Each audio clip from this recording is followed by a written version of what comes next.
There are no provisions for the amenities as shown in it. Listen to my question carefully. Any one proposal of the zonal development plan which you would like to reject, that this should not be implemented. Okay. I'm not asking for your proposal. I'm asking any one thing in the zonal development plan. So that the proposal which I told, it is also given in the zonal development plan. The last proposal which I told. Sir is asking which proposal you would like to reject. You don't like. Sir, in the actual document, they are fine. According to me, they are fine. You presented two case studies. Yes, One is Golapur, Golapudi and next one is Kanuru. Kanuru. Just tell me, just I have observed from your presentation, from the Golapudi, in a decade, from 91 to 2001, the tertiary, the agriculture activities have declined only 7%, right? While in another study you showed it has declined 41%. Sir, in 1961, Vijayawada got the Autonagar area, and in 1980 and 1991, at that time the Autonagar area that got industries. The people in Kanuru got the job in the servicing industry, which is related to transportation. But the Golapudi people, mainly the people are moving through the warehouses, warehouses constructed there. Agriculture peasants who don't get the work, they are moving to that section only. And that other areas also there are in the city there are warehouses. So that is not seen that much high in the comparatively Kanuru to the Golapudi. Any questions from the audience? Thank you. Thank you. College number 7 on the stage, please.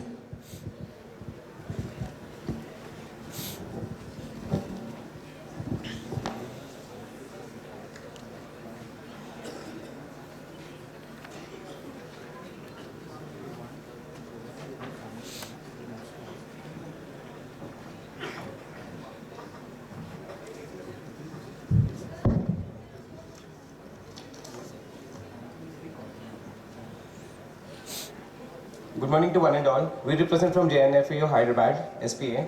Our master plan development plan goes to about the peri-urban areas accessibility. We'll deal with the introduction of the peri-urban areas, how it goes with transportation and connectivity, and what are the peri-urban area interference. So, according to peri-urban area interference, we in the concept, we have the peri-urbans where it's located with the main city core to the rural context, where the intermediate part of the rural-urban reaches the peri-urban area, where urbanization is due to the pull factors and the push factors, where the migration is a very important to cause of urbanization and development further. So the major emphasis in the peri-urban areas is about the peri-urban interference, which include the periphery of the city, socio-economic system, and interaction of the rural-urban flows. How the rural-urban flows will include very major with the transportation sector. The transportation sector will include what are the people from migrating from rural to urban area for the socio-economic development or the socio-economic purpose, where the rural include the generation of the economy, and the urban system of the functions include the non-agricultural services where the employment, where the migrations from the rural area of the labor work, so the exchange of goods and services where in the markets of production, processing and manufacturing industries. So the flow depends upon the people, production, commodities, capital and income, information and natural resources, the waste and pollutions. So that accessibility includes a major part of the transportation of the goods and services, the people and the intermediate and the final goods of the manufacturing. Coming to the next, the major reasons for the peri-urban area development in India, coming to first the population growth in the cities from decadal wise of very increase in the land use. The peri-urban areas are the major factors of like land use, which is linked to transportation, affordability, and other important factors are the congestion and deterioration of the environment. And coming to the next is the availability of the health and education facilities outside the city, the desire of own a house to affordable prices. So as the city growth increases, the infrastructure facilities also depend upon the peri-urban areas. The availability on the communication facilities and the community and the friends influence. So how it depends upon the urban, peri-urban area development. Coming to the case study. Case study of Hyderabad. Hyderabad is located in the northwestern part of Telangana. and in the southeastern India. Hyderabad is 1566 kilometers south of Delhi. It lies on the bank of Musi River in the northern part of Deccan Plateau. Greater Hyderabad covers 650 kilometers square, which is 250 square miles, making it one of the largest metropolitan areas in India. With an average altitude of 542 meters, Hyderabad lies on predominantly sloping terrain of grey and pink granite dotted with small hills. The highest being Banjara Hills is at 672 meters, which is approximately 2205 feet.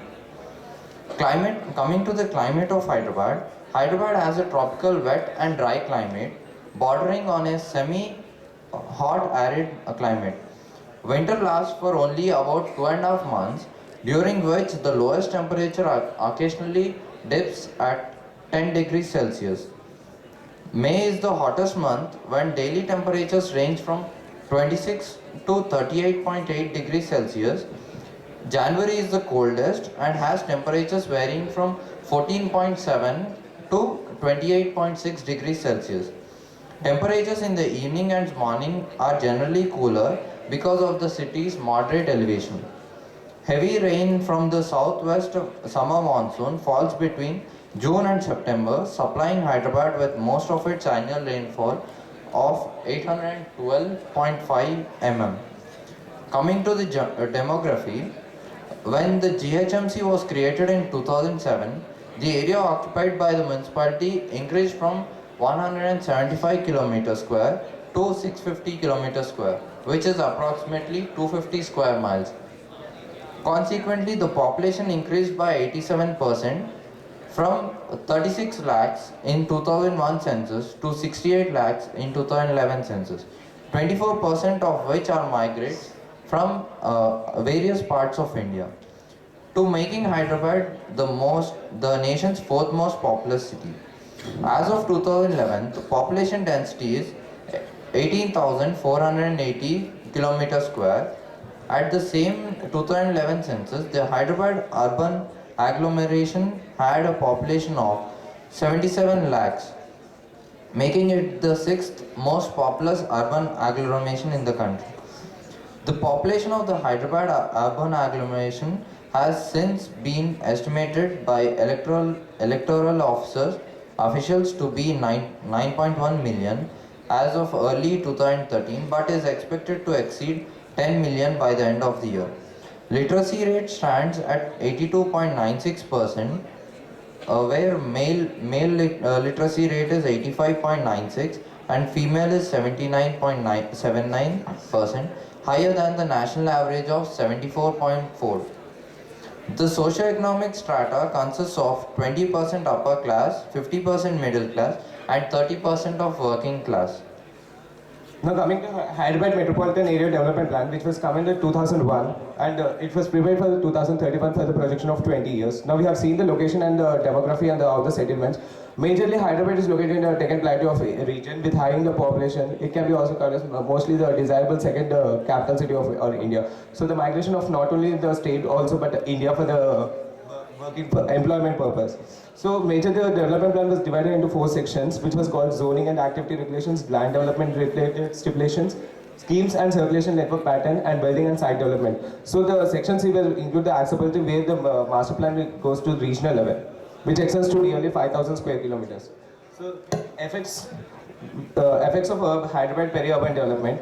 Rapidly growing land cost within the city has created the enormous demand for the land outside. So we have the previous said that the peri-urban areas include transportation and the land use. So the land use has major effect in the peri-urban areas, where in the case of Hyderabad, the land costs vary from the 400 rupees per SFT to nearly 1,250 when coming to from peri-urban areas to the center of the city. So the distance of the transport and the growth of the development of the corridors also has a major effect in the peri-urban areas. The land rent and the accommodation rent differentials drive especially the people of the middle class, its income group, and the peri-urban areas to search the cheaper and the better accommodation.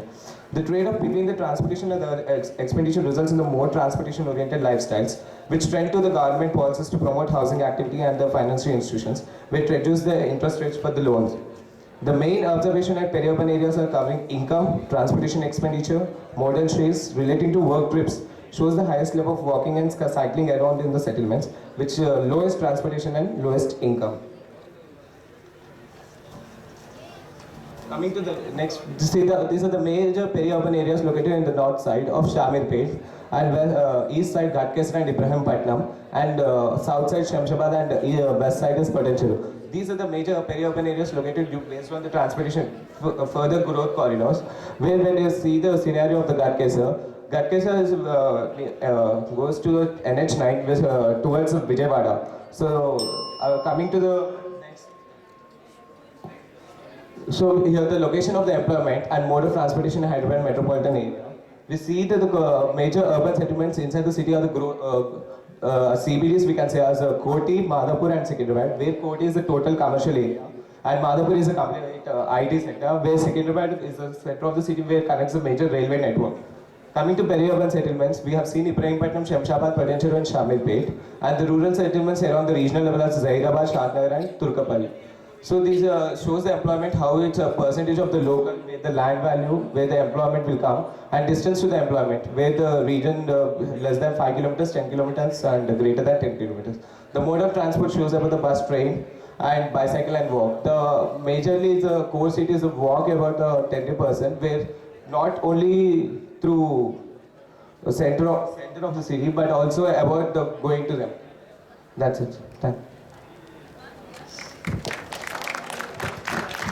You know, there is a very good ring expressway has been constructed in the peripheral of the Hyderabad metropolitan area. Have you seen that?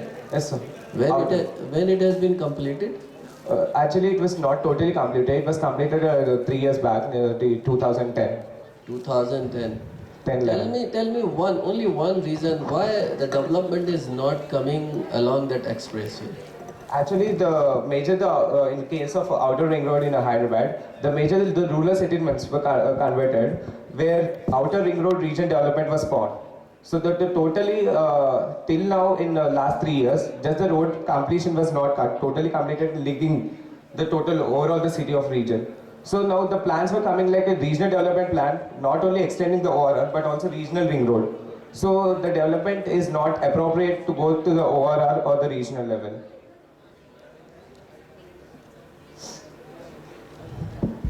Thank you, sir. Any question from the audience? Thank you.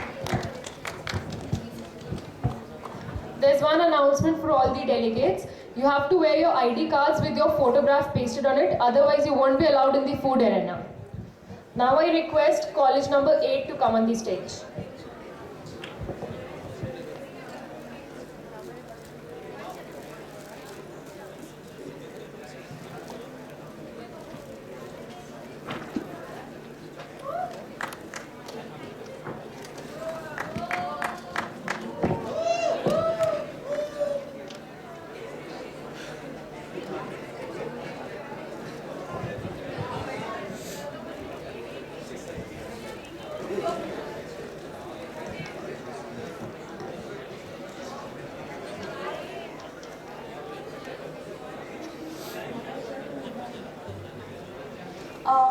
In keeping with today's theme of accessibility in peri-urban areas, our presentation mainly comprises Delhi Master Plan 2021 appraisal and proposing relevant recommendations.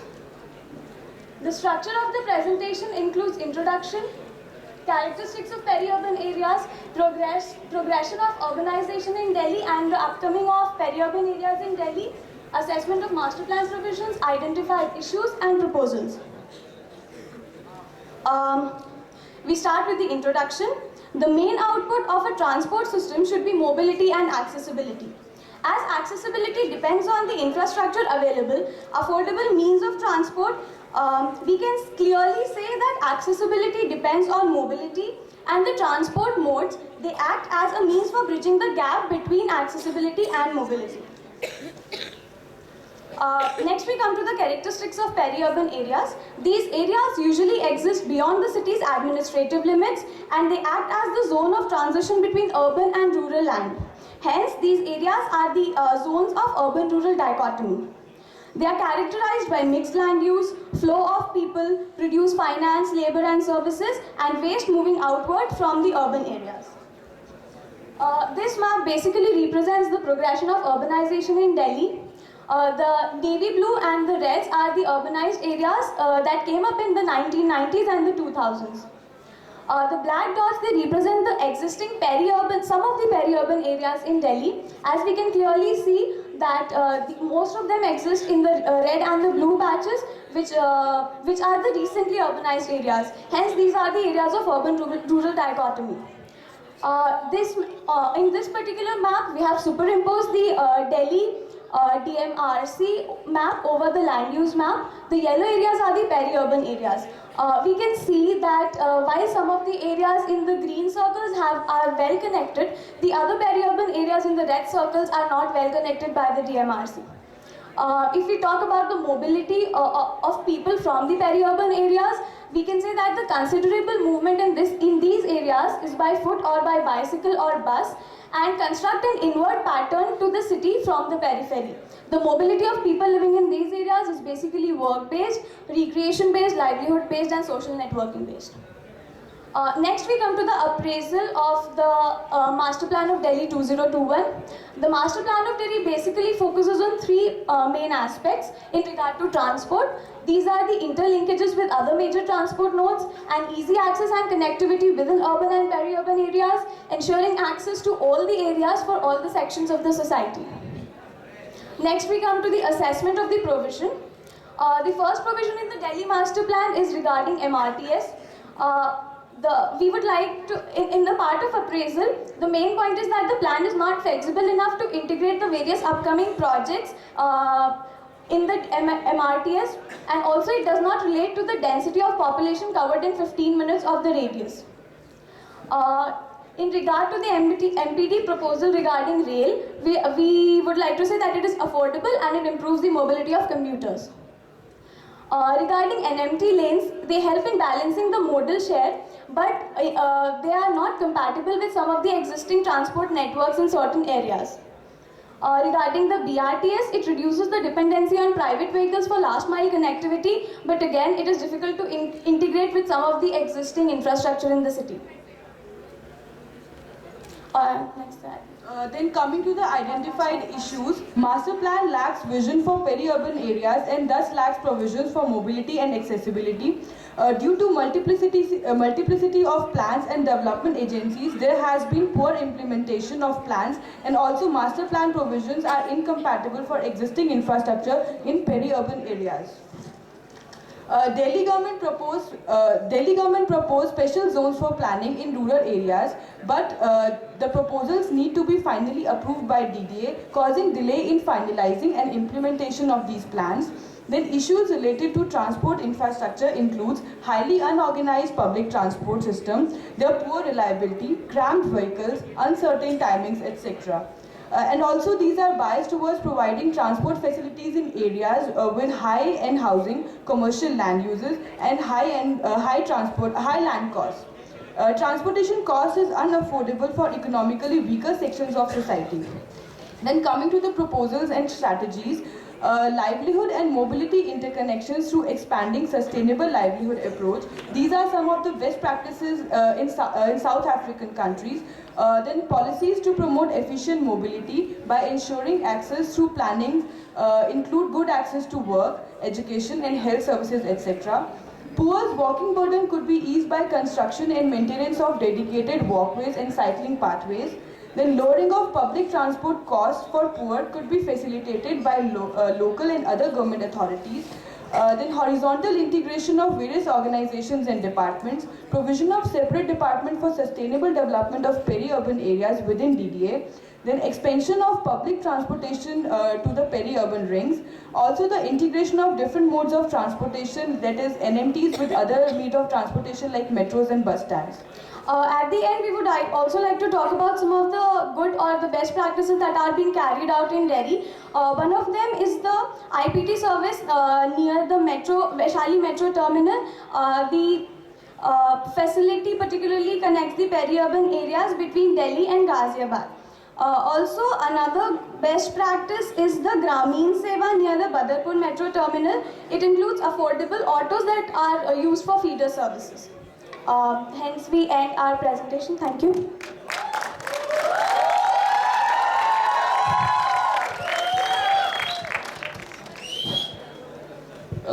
Tell me, are we really having peri-urban areas in Delhi? Yes or no? So the peri-urban area, the fringe is very small because Delhi has urbanized to such an extent, and then we have the other surrounding NCR areas of Faridabad, Gurgaon coming up, that the fringe that is left to call the peri-urban areas is very, very narrow. Tell me, MPD 2021 introduced a new, I would say, aspects of planning which was not there earlier in master plan or any master plan. So the TOD has been included. One of the things.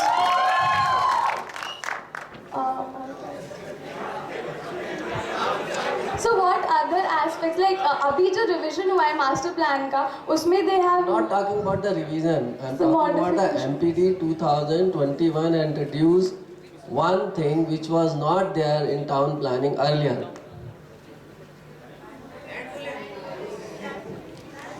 Land pooling, redevelopment, TOD. Thank you. Thank you. Local area plan.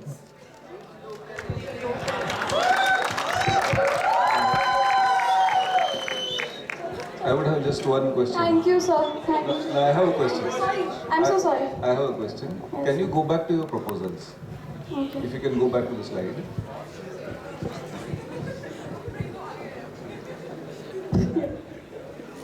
At least you would remember, if not the audience. I could not see any of the proposals which emerged from your study. I saw all proposals which are otherwise also true. The conclusions and proposals which you have given, Yes, sir. those are otherwise also true in any situation. But then, sir, those are also true for the situation Yes, but existing we in Delhi. want outcomes of your study. The proposals which you have given are global proposals which are true in any situation. Just read through them. Give me one proposal which is specific to your case which you have studied. Sir, but they're also true in the context of Delhi also. Like we spoke about the highly informal sector of IPT services in the peri-urban I am areas. just asking any one proposal out of this which is true for Delhi, which has come out of your study. Sir, all of them are based on our True observation for and all our studies situations. of. All these proposals are true for all situations. They are valid in any situation.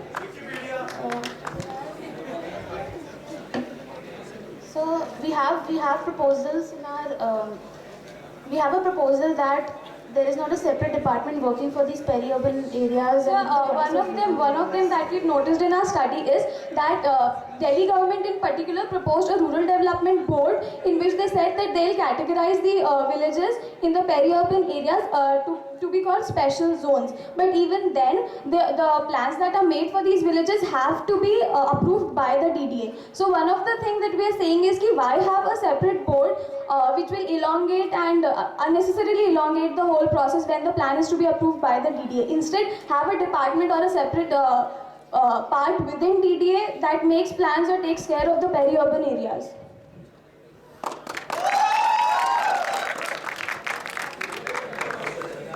Sorry? I'm not cross-questioning, I'm just listening to their answer. Thank you, sir. Okay, Any sir. questions from the audience? Sure.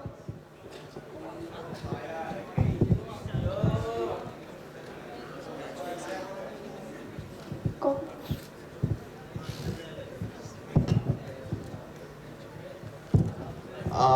You have highlighted certain peri-urban areas in Delhi. Yes.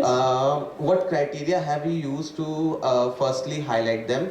And let me finish yeah, my sure, question. sure. And then you have highlighted certain areas such as Yamuna Pushta, and which are highly urbanized right now. So how come you have highlighted as peri-urban area when they have access to metro and every possible facility that urban area should have? Firstly, I would like to start by telling that we had already listed the characteristics of the peri-urban areas. So depending on those taking those characteristics as our parameters, we've chosen those areas. And regarding Yamuna Pushta, I'll hand over to The question about Yamuna Pushta, firstly, Delhi is on the banks of the river Yamuna, and Yamuna serves as, even today, it serves as a major agricultural area which serves the needs for a lot of daily needs vegetables, where even today if you visit Yamuna Pushta, there are areas where agriculture is still taking place. So your question about that it is highly urbanized and it has all the facilities, it does not. And it is very well a peri-urban area which is in the process of urbanization, but it is not as of today.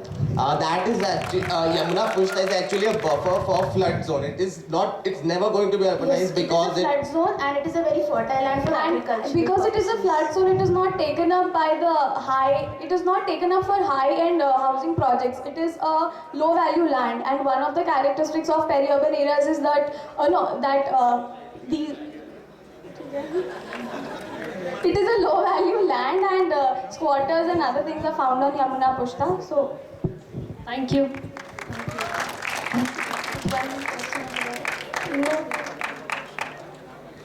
We have one more question from the audience.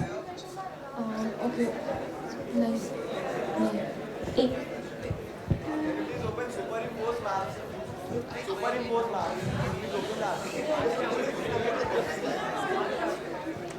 Please open the superimposed map. Sorry, sir, only one question is allowed from the audience.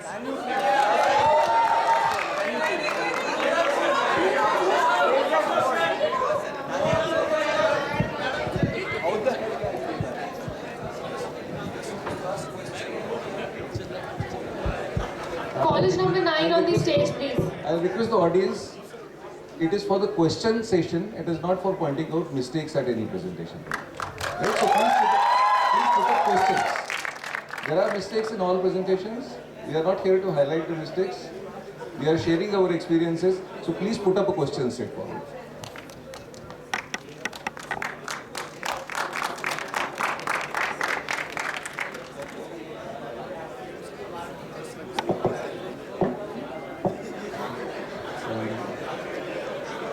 Good morning everyone, I am Gagandeep Singh with my co-speaker Savita Garg. We are going to represent GND Amritsar. We are going to present Master Amritsar in context of accessibility in peri-urban area. First of all, what master plan is? It is a long-term planning document which helps to shape the city, which includes certain proposals and certain set of guidelines for the future development. Here is the master plan of Amritsar shown on the sheet. As per the theme of the convention, City for All, it includes housing and affordability, environment, infrastructure, socio-economic classification, disability, age and gender, and commuters. City for All can be defined as activity-oriented, land-use-oriented, and people-oriented. But here we are focusing on activity-oriented, which will include physical and social infrastructure, land use, transport terminals, and network, etc. Here is the schematic design of a peri-urban area. That is what is the peri-urban area is. Some of the next slide, please. Next is the theme of the master plan, that is accessibility in peri-urban area. First of all, what is accessibility? It is a relative equality occurring to a parcel of land by virtue of its relationship to a transportation system operating at some specified level of service. Next is what is peri-urban area. It is an area immediate to municipal limit having mixed character of urban and rural areas. Some of the characteristics are interdependency with urban areas and availability of natural environment is there. Next is the location map of the Amritsar. Some of the facts about Amritsar. It is a district headquarters with important tourist destinations. It is a border city and a second metropolis of the state. It has a ring and radial road pattern.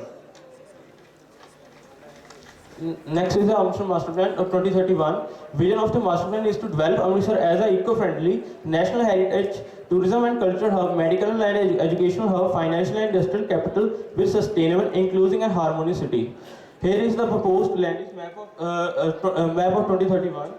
And some of the facts about this map is this map will having a proposed area of municipal corporation that is 14,000 hectare approximately, and the local planning area is about 1,39,000 hectare approximately. The proposed population for 2031 in the MC is 1.2 million, and in the LPA is 1.9 million.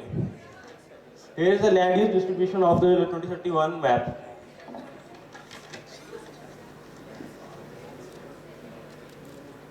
Next is the SWOT analysis. First of all, talking about the strengths of the city, as we mentioned earlier, Amritsar is a historical and a tourist destination. It has a high degree of connectivity. Proposals related to strengths are: Master Plan has proposed heritage walk, medical hub, educational hub, upgradation of railway station, BRTS. These are the Golden Temple and the border area of the which act as a tourist destination for the Amritsar. Next is the weaknesses of the Amritsar. First of all, it is a sensitive area due to the presence of border. Next problem is the unplanned and unauthorized growth resulting into shortage of housing and infrastructure. One more problem is poor public and good transport system is absent in the city.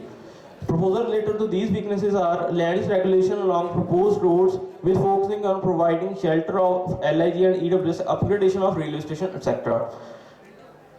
This is a condition of the heterogeneous traffic on the one road of the Amritsar, and these are the poor condition of EWS housing in the Amritsar. Next, talking about the opportunities. What are the opportunities of Amritsar city? This is a major export center attracting large investors. Demand growth of education, health, trade and commerce, entertainment and housing, and emerging major tourist centers. Proposal in these slides are zoological park, sports complex, golf course, upgradation of stadium, and one recreational area is proposed along UVDC canal. These are the major opportunities with which we can propose for future developments. Next is talking about the threats of the Amritsar city. First of all, accidents and jamming problems and delays, unhygienic conditions and foul smells along drains and pollution is the major problems or threats in the Amritsar. Proposal in this slides are windings of road, improving junctions and buffer along drains. This is a situation when rainwater get choked on the roads, and this is the traffic situations on the roads of Amritsar. Next is the Amritsar Master Plan 2031. As per the Master Plan, Amritsar area outside the municipal boundary and up to the proposed outer ring road is called as urbanizable area. That will be a peri-urban area of the Amritsar. As shown in this figure, area of the peri-urban area is 51,000 hectare approximately, with projected population of 4.16 lakh. And this pie shows the land use distribution of peri-urban area. Next is the list of proposals of peri-urban areas in master plan with the locations. Like proposal of 3 district centers is there, but it hasn't mentioned the location. One recreational area along UPDC and international level sports complex is there along City Ring Road in southern part of the city. Medicity along Machitha Road, education hub along GT Road towards Jalandhar has been proposed. Exhibition grounds, convention center, music, art and drama center along Ajnala Road has been proposed by master plan. 3 ring roads, that is inner, middle and outer ring roads, are proposed by master plan. Public mass transport along roads like Ajnala, Fatehgarh, Chudiya, Machitha, etc. has been proposed. Next is the this is the analysis of accessibility in peri-urban areas. We have taken 3 parameters of accessibility, that is high accessible areas, moderate accessible areas and least accessible areas with 5 km, 10 km and 15 km distances respectively. And accordingly time travel has been calculated on the basis of travel speed and design speed. From this it is observed that there is a remarkable differences between the two. Reason behind this is congestion, and solution for this is the BRTS public mass transport proposed in master plan. Next is this map shows the accessibility from the roads with taking buffer of 800 meter along both sides of roads. Public mass transport has been proposed on roads which have been shown on the map. Most of the proposals in Amritsar master plan are coming under this buffer.